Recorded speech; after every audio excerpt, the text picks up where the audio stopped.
Hey Ed, Bill, how are you? I'm good, thanks. How are you? It's very good. It's a long time no speak, other than through social media, as it were. So nice to Y- see you. I know, definitely. It's been since I came to see you, I think. Yeah, I think it has been. Yeah, So, yeah. How are you keeping? How's the new place? well, it's okay. I'm settling in all right. It's been more stressful than I thought it would be. We only just had a bed delivered 4 days ago, so we've been sleeping on a mattress, but on the floor. Oh wow. Well, we've got 8 weeks Hmm. until the provisional date for the Marmotte. Fingers crossed. Yeah, fingers crossed. Yeah. So 8 weeks, a lot can happen from my perspective. Like if you kind of take 2 weeks out of that, so the 2 weeks off of that um, from the date that the Marmotte will happen, those will be kind of our taper weeks, and then that leaves us with kind of 6 weeks to not so much build, but I think more finesse. So Hmm. your ideas about doing the Alp 4 times, or doing, well, now we've got one too. So Yes, indeed, um, we have. Yeah, yeah, so we had that's that a on Road Grand Tours as well, though. oh, true, Yeah. yeah. But yeah, we've now got a chance to mix up that preparation, and I think going down the route of being event specific will be Mhm. key now, being 6 to 8 weeks out from it. Adrian Timmis commented on my recent video. The Marmotte is about pacing, learning to hold back, especially on the Glandon. So easy to get carried away there because you're fresh and there's 1,000 other riders around you. If you hold back there, if you don't hold back there, rather, you'll suffer on the Galibier and clawing away on the Alp. So he said it took him 7.5 hours, of which 4 hours 45 minutes was climbing. Hmm. So I mean, there's no getting away from the fact that there will be a lot of climbing. But I Yeah, think, I spoke to Tom Harris, who works at Zwift, and he was saying the same. He learned the hard way, he said, yeah, about the need to pace La Marmotte, yeah, because the Glandon is 22 kilometers at 5.5%. So it's one of those nice climbs where you could probably put down nice power, nice speed, all that kind of stuff, but blow mm, yourself up. Because I was looking at the course.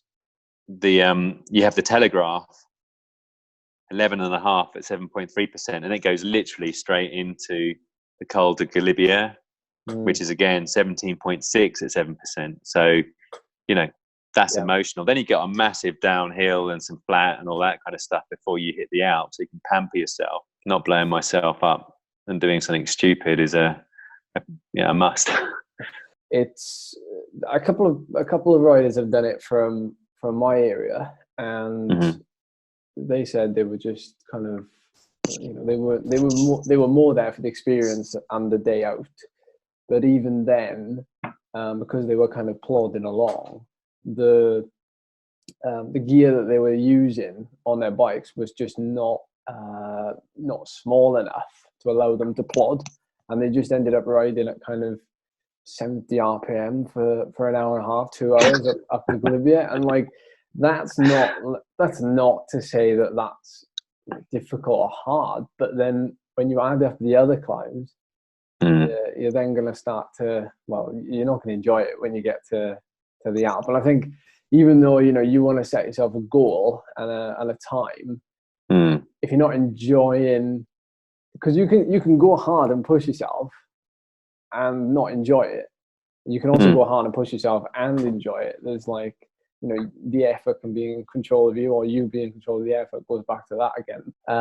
What I'll do is I'll go away and I'll use Best Bike Split, which can kind of take the guesswork out of the pacing on the climbs. And how it works is you plug in like what your goal time would be, or you'd plug in what intensity factor you think you could ride the whole event at. Mm-hmm. And you put in your bike weight, you put in like rider weight, you put in all these types of things. You can even go as far as to add like your drag and the tires on the road. It can be ridiculous. I used it to pace the National Hill Climb Championship. So in terms of it working over a longer event, I think it would work even better, because it would actually give you power ranges to follow on the climbs based on, how it sees you and how it sees your efforts and your capabilities. So reverse engineer then how that effort's going to be achieved. And, like you said, doing the Alp a couple of times, even if it means, doing the low cadence stuff, not for the whole reps of the Alp, but just kind of doing 5 minutes at 60 RPM or 5 minutes at 90 RPM. Because you might find you'll end up doing that on the day anyway, just to give yourself a bit of a rest, or just to tick off another 5 minutes sort of thing. We naturally do that when we get out of the saddle anyway, our cadence drops. So the ideal preparation would be to do, a couple of 5-6 hour rides where you'd be able to just get used to riding that length of time. But that's not necessary when you break down, just like Adrian said there. If it took him 7.5 hours and 4.5 of those hours was climbing, actually he's only pedaling for 4.5 hours. So when you take out the descents, 7.5 hours isn't actually the ride time. It is just the accumulated time. But no. In terms of effort, and I know you've got to think about, you're coming down the descents, you've got to brake, and you're still using energy. But in terms of physiological, the training that we'll do, we don't have to do, 5, 6, 7 hours. So double days is a way we could do that. So you could do, it doesn't even have to be a double day session where you do a morning and evening. It could be like an evening and then the following morning, or it could be like you've been getting up really early, you've been doing like a 5:30 session. It could be a case of, depends on if it fits. This is it, and it depends if it fits. But you could do that type of session early. You could do the bare minimum session if you could squeeze it in the same evening, and then the following morning you could squeeze in another session. And that would mean, in effect, if you did an hour and a half, an hour, and an hour and a half, that's like, a lot of training in what is in effect a 24-hour period.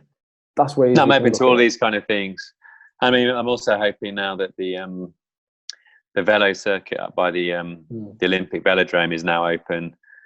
Like once a week, I might make my way up there and just hit like a sweet spot style training or whatever over a period of 2-3 hours, that kind of thing. There is, that possibility. Is boring, very boring. Not as boring as 68 laps of the inner circle of Regent's Park. Trust me. Although I've got to say that Epic Tempo version 2, amazing, but nonetheless, I can't bring myself to go back to the inner circle of Regent's Park anytime soon. I hit it 3 times in a week, and it's literally, I think I'm becoming the NASCAR driver or the NASCAR cyclist, as it were. So how does it work? How does it work around that? Like, is there etiquette whereby the slower people ride like nearest the curb, and then the faster people overtake on the... Well, no, because obviously there's cars that can go in there, so you have to be cognizant of the fact that even though there are no traffic lights and there is very light traffic, it's very light, cars still go in there. So you can't so occasionally the power will drop off because you'll sit behind someone waiting for it to be safe. And I go very early, and if you get there for 6:15, there's very few people there, so you can get your efforts in. And if I'm leaving about 7:30, or even 8:30 on a weekend, then it's quite busy. I'm really looking forward to it, actually. I enjoyed the training that you set this morning, which was 3 blocks of 10 minutes at 2 minutes at 120% of FTP into 8 minutes at 100. And actually, having not done that kind of a training for a while, I was wondering whether or not the threshold would be there and nice at 300 watts, and I was actually comfortable getting into the 300 watts or more, actually probably a 5 or 10 watts more each time for all three of the blocks, and actually felt good. And so I think if I can just drag the threshold up a little more, I reckon 240 to 250 watts will be kind of what I would hope to sustain on the 4 climbs. Yeah. Well, i.e. a sweet spot. Yeah. And that's why I was kind of worried. I was wondering, well, actually, where will my threshold be? I know you've set me another threshold workout for Wednesday, but I've kind of kept putting myself back, what with illness and obviously the crash. And so we haven't really got back to the heights of like April, as it were. Yeah. Well, there's been peaks and troughs really since then. So that's not, it's more to do with consistency or lack of, I guess, as you put it, with things that are kind of out of your control. But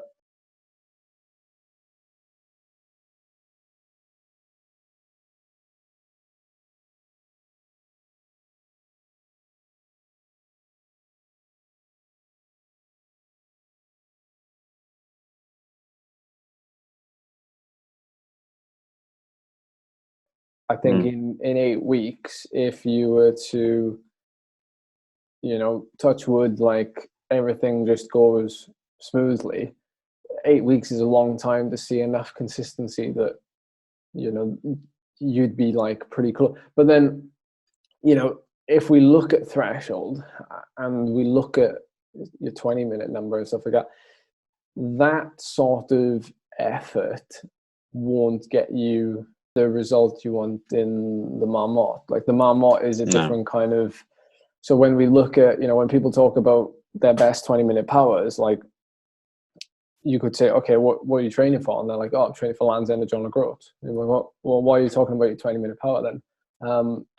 If you're training for an ultra endurance event, you don't train your 20-minute power. You train your sustained and your fatigued. Your fatigued 20-minute power would mean a lot more, because you could rip it up Alpe d'Huez at the end after goodness knows how many calories burned. But like definitely, how I'll do it now for the next 6 weeks is I will each week kind of create like a golden workout, and regardless of where it's done, like wherever you can fit it in, that will be that'll be the star workout. And if that can be done once a week for the next 6 weeks, then that would give you there's brick 1, there's brick 2, there's brick 3, until you finished 6 to 8 weeks of building a nice wall of these 6 to 8 sessions. So the other sessions that will go around it will kind of supplement it really. And there will be some form of progressive overload to it, but it will be more geared towards being specific to what that Marmotte event will demand.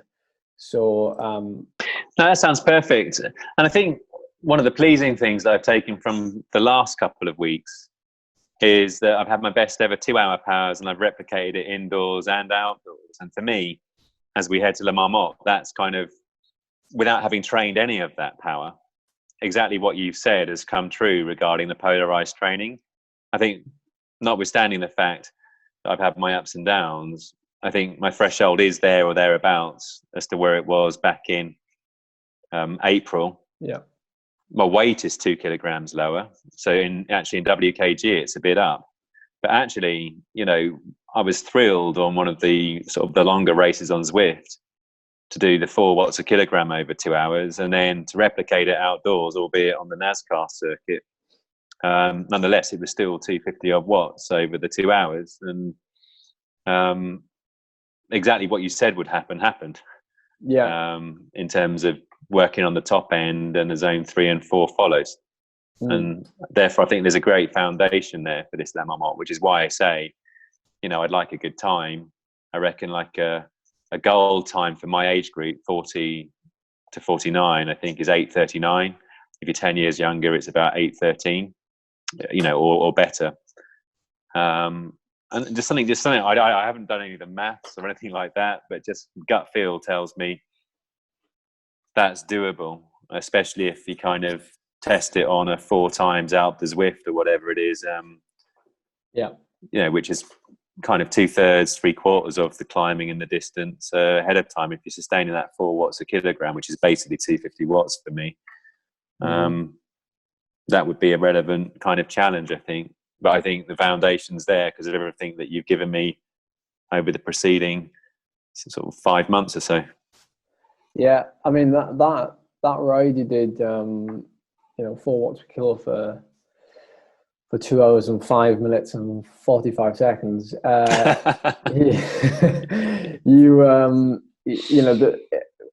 WKO, the analysis software kind of has,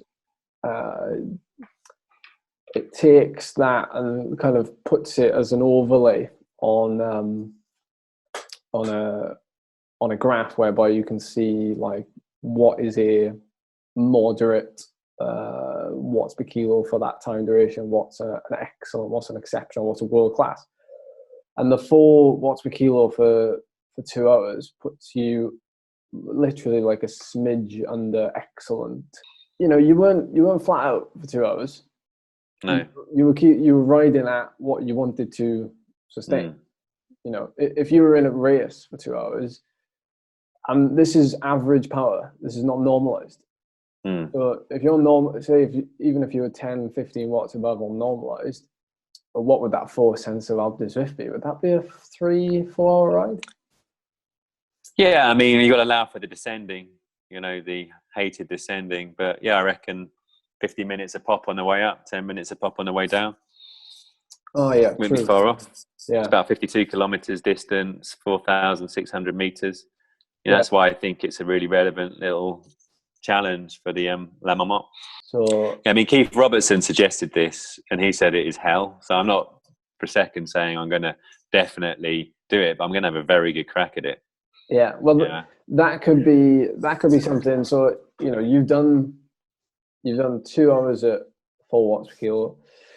You then look at, I mean, this is gold standard of aerobic capacity we're talking about now. You're talking about just stretching, and it's not, yourself, it's not painful in a sense that 20 minutes all out is really, really hard. But when you get 3.5 hours into a 4 watt per kilo effort, where we know that 4 watts per kilo is pretty grippy, it does get painful, even though it's not actually hard.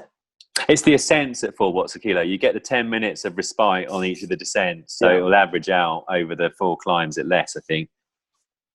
Because you're right, I think to go from 4 watts a kilo for 2 hours to 4 watts a kilo consecutive for 4 would be. This is the thing.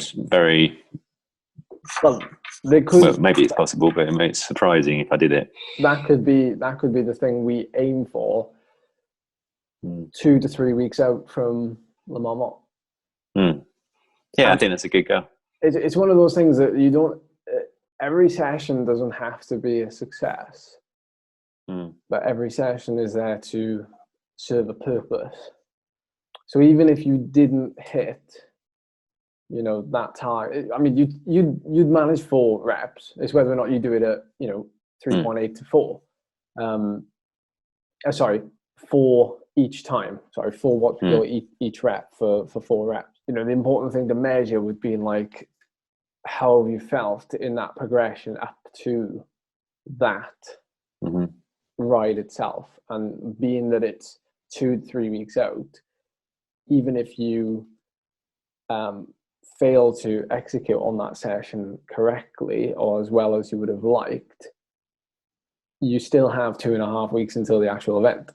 So, and it's still part of the build. So you wouldn't be tapering for that. That would be part of the build. Yeah. So, you wouldn't expect to be, fresh or on your best day. It's Marmotte when you expect to be on your best day. So if you added on just 2 or 3% to performance just because you taper a Marmotte, that could be in effect what you've lost because you were doing that 4 reps of the Alpe during a build. So it's important not to get like you know what it is. Like, it's important to keep it into perspective and not let that be the limiter. Like, you know, it should give you confidence rather than knock your confidence. Oh, no, completely. No, I'm always happy to have a little dabble in a fail. Well, not, yeah, well, it won't be a fail, but you know what I mean. A dabble in a, you know, fall short of the runway a little bit, and it doesn't put me back mentally too badly. No, you'll have me anyway to psych you up for the few days running up to it. But yeah, for the few days running up to it, and then in the front pen for about the 5 minutes that I cling on to your wheel for about the flat 10 kilometers before we say goodbye and go our separate ways. One of us a lot faster than the other.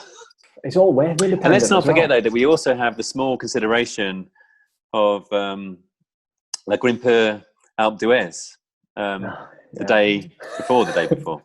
That's just, you know, just a, you know, which is actually every bit as important in terms of not neglecting the what's that? It's a 3D d'Huez, yeah, nice. It's a 3D printed Alpe d'Huez, yeah, liking that. It's reminding me every day. Every day. Yeah, and so that in its own right is very special.